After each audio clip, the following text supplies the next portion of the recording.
A dental hygienist making $2,240 a month moves exactly $35 out of every paycheck.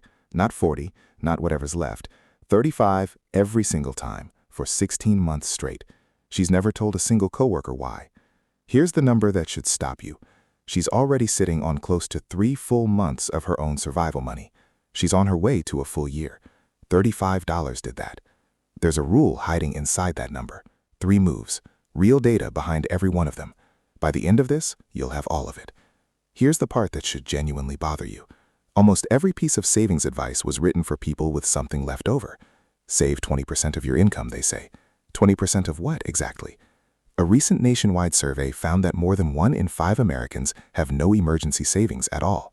Nearly 2 in 5 couldn't cover an unexpected expense over $400 without going into debt. The median emergency fund in America right now sits at just $600.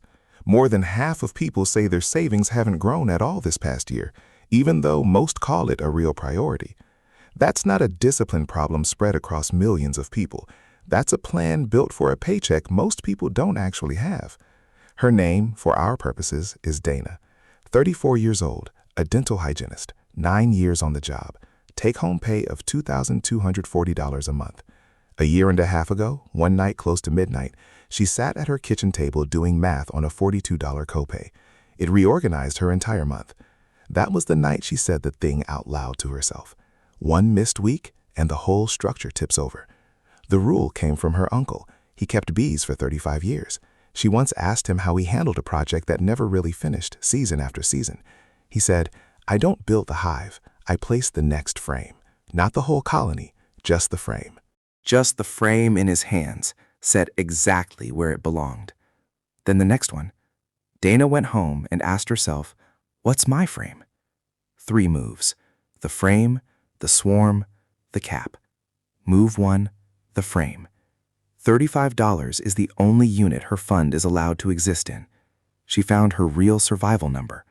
Rent, food, insurance, transport. $1,600 a month.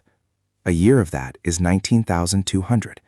Divided by 35, that's 548 frames. She wrote it down once and never looked again. Every payday, automatic. 1 frame, gone. Move 2, the swarm. Any money that shows up outside the paycheck converts within 24 hours, no exceptions. She canceled a forgotten gym membership, $31. 1 frame every month forever. This isn't just a personal habit. Economists Richard Thaler and Shlomi Benenartzi ran a workplace savings program where employees agreed in advance to automatically increase their savings rate every time they got a raise. Average savings rates in that program climbed from around 3.5% to over 13%, without people ever having to make a hard decision in the moment. The lesson is the same one Dana stumbled into on her own. Automatic beats willpower almost every single time, in a lab study or in a dental office parking lot. Move 3, the cap. Never move more than $35 in one decision, ever. The same ambition that puts in $250 on a good month is the ambition that quits on a bad one. On the months with nothing extra, nothing breaks either. The wall just waits. Now, a question a lot of you are probably already asking. What about compound growth if the money just sits in a savings account? Fair question. Dana's frames sit in a high-yield account, paying close to 4%. That's safe and liquid, exactly what an emergency fund needs to be. But if that same money were invested instead in a simple, low-cost index fund, history matters here. Over the long run, the U.S. stock market has averaged something in the neighborhood of 10% a year before inflation, closer to 6 or 7 after it. Any single year can swing wildly in either direction. That's not a promise. Markets fall as hard as they rise. But it's why financial educators generally separate the 2 goals. Emergency money stays boring and liquid. Long-term wealth-building money, once the emergency fund is done, can afford to take on more risk for a shot at that historical growth. Another question people ask constantly, what if I already have debt? Should I really be saving $35 instead of paying it down faster? Here's the honest answer. High-interest debt, credit cards especially, typically costs more than almost any savings account or investment will realistically earn you. Aggressive paydown usually wins the math. But most financial counselors still recommend keeping a small starter cushion, often around $500 to $1,000, even while paying down debt aggressively. Otherwise, the next flat tire just goes straight back onto the credit card, and you're not making progress, you're running in place. The frame rule works perfectly as that starter cushion, then shifts into full emergency fund mode once high-interest debt is gone. One more question worth answering honestly. Doesn't inflation just quietly eat away at money sitting in a savings account? Partly, yes. If prices rise faster than your account's interest rate, the real buying power of that money can shrink a little over time. This is exactly why the frame rule isn't the final destination, only the foundation. The first job of this money is speed and certainty, being there instantly the moment a car breaks down or an appliance fails, without having to sell anything or wait for a market to recover. Once that foundation is fully built, usually somewhere between 6 months and a year, the conversation naturally shifts toward longer-term investing, where growth has decades to work in your favor, instead of weeks. Building the foundation first isn't a mistake. It's the only order that actually survives contact with a real, unpredictable life. Here's something worth knowing if you've ever tried one of those popular roundup savings apps, the ones that take your spare change from every purchase and sweep it into savings automatically. They're not useless, but the data on them is more honest than the marketing. Research comparing different savings mechanisms has found that fixed, scheduled transfers, the exact kind Dana set up, tend to build savings 1.5 to 3.5 times faster. Research comparing different savings mechanisms has found that fixed, scheduled transfers, the exact kind Dana set up, tend to build savings 1.5 to 3.5 times faster than spare change roundups alone. The reason isn't complicated. Roundups depend entirely on how much you spend that week, which means your savings rate is being controlled by your spending habits instead of the other way around.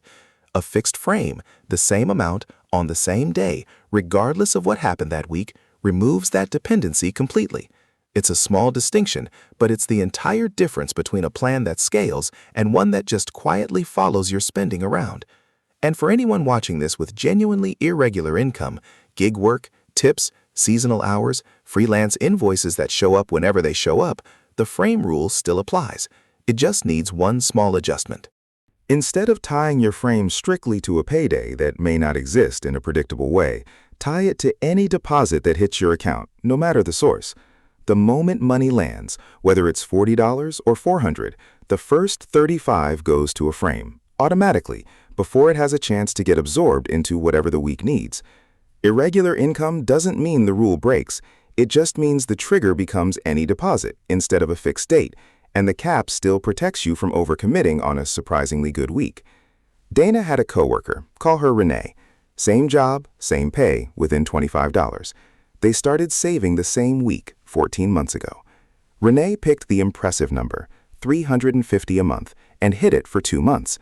Month 3, her hours got cut, and the plan missed. Month 4, catching up meant finding $700, and the math laughed at her. She's on her second restart now, and her account reads almost nothing. The difference was never the paycheck. It was the size of the decision each of them was allowed to make on a bad week. Month 10, Dana's dishwasher went, $275, right there on the invoice. She paid it, drove home, and noticed what didn't happen. No spiral, no midnight table. About 8 frames came off a wall holding nearly 3 months of them, and it just absorbed the hit. 2 honest notes. If your income sits below your true survival line before any frame exists, this isn't your first move. That's a different conversation about income itself. And where the frames live matters. A real high-yield account beats a checking account earning almost nothing every single time for the exact same amount saved.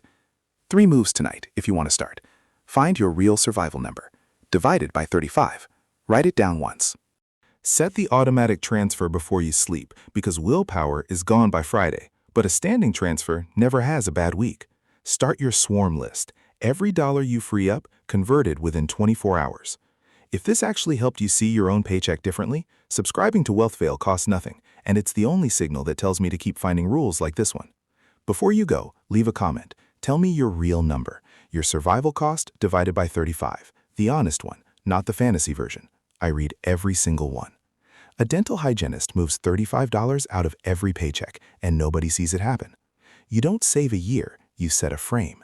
And the best possible moment to set your first one is your next paycheck.